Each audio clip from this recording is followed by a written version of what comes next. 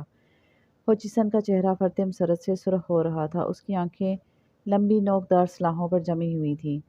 یکایک وہ کہنے لگا، کرنل، سچ کہتا ہوں کہ اپنی زندگی میں اتنا مزہ میں نے پہلے کبھی نہیں اٹھایا۔ بہودا تم بھی اس تجربے کو آزما دیکھو۔ اے بڑے میاں، ذرا آہستہ، تم تو ایک دم رسا چھوڑنے پر تیار ہوئے ہو۔ بوڑھے چوکیدار نے رسا پوری قوت سے پکڑ رکھا تھا، لیکن میں دیکھ رہا تھا کہ لہجہ بہ لہجہ اس کی پریشانی اور اضطراب میں اضافہ ہو رہا تھا۔ 5 منٹ کے قلیل عرصے میں آہنی دروازہ صرف 3 انچ کے قریب جھک سکا تھا۔ دفتن میں نے اپنے بازو پر ایک تھرتھراہٹ سی محسوس کی۔ ایمیلیا کی انگلیوں کی گرفت نرم پڑ رہی تھی۔ میں نے چونک کر اس کی طرف دیکھا، اس کے چہرے کا رنگ ہلدی کی مانند زرد ہو رہا تھا اور ہونٹ سفید پڑ گئے تھے۔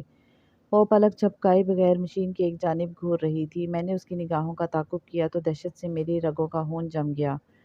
خدا کی پناہ، وہی منحوس کالی بلی کمرے کے دروازے میں کھڑی مشین کی جانب دیکھ کر غرا رہی تھی۔ اس کی سبز آنکھیں مشعل کی مانند روشن تھیں، اس کے جسم کا رواں رواں کھڑا تھا اور وہ اپنی معمولی جسامت سے دگنی نظر آتی تھی۔ کمرے میں داخل ہوتے ہی وہ اپنا خون آلودہ جبڑا کھول کر آگے بڑھی۔ ہوچی نے بھی اس کی آواز سن لی تھی۔ وہ وہیں سے چلایا، کرنل، ذرا اس شریر بلی کو دھتکار کر نکال دو۔ لیکن آہ، اس سے پیشتر کہ میں آگے بڑھتا، بلی نے اپنی لمبی دم کو گردش دی اور بجلی کی مانند اچھل کر بوڑھے چوکیدار پر حملہ کر دیا۔ بلی کا دایاں پنجہ چوکیدار کی آنکھ پر پڑا اور آنکھ باہر آ گئی۔ بوڑھے کے حلق سے ایک دلدوز چیخ نکلی، وہ لڑکھڑا کر زمین پر گرا اور موٹا رسا اس کے ہاتھ سے چھوٹ گیا۔ میں نے رسے کو پکڑنے کے لیے چھلانگ لگائی۔ میری انگلیوں نے اسے چھو لیا، مگر اگلے ہی ثانیے میں رسا کڑے میں سے گزر چکا تھا۔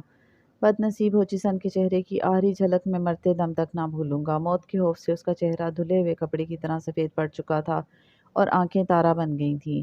آہنی دروازہ ایک دھماکے کے ساتھ بند ہو گیا۔ ہوچی کے منہ سے آواز تک نہ نکل سکی اور اسی لمحے میری بیوی غش کھا کر دھڑام سے فرش پر گر پڑی۔ میں نے ایمیلیا کو وہاں سے اٹھایا اور کمرے سے باہر برآمدے میں لے جا کر ایک بینچ پر ڈال دیا۔ اس وقت میرے ہوش و حواس بھی گم تھے۔ امریکی نوجوان کی بھیانک موت کا تصور خود میرے لیے جان لیوا تھا۔ جب میں کمرے میں گیا تو بوڑھا چوکیدار تکلیف کی شدت سے زمین پر لوٹ رہا تھا، اس کا چہرہ اور کپڑے خون میں تر ہو چکے تھے۔ میں نے رسا پکڑ کر پوری قوت سے مشین کا آہنی دروازہ اٹھایا۔ ہوچی کا حال دیکھ کر میری روح لرز گئی۔ لوہے کی سلاخیں اس کی کھوپڑی، سینے اور پسلیوں کو توڑ کر باہر نکل گئی تھیں۔ دروازہ اوپر اٹھتے ہی ہوچی کا مردہ اور مسخ شدہ جسم پرشور آواز کے ساتھ کمرے کے فرش پر گرا اور وہ منحوس بلی جو ابھی تک موجود تھی اس کی جانب لپکی اور ہوچیسن کے جسم سے نکلے ہوئے خون کو بڑی رغبت سے چاٹنے لگی۔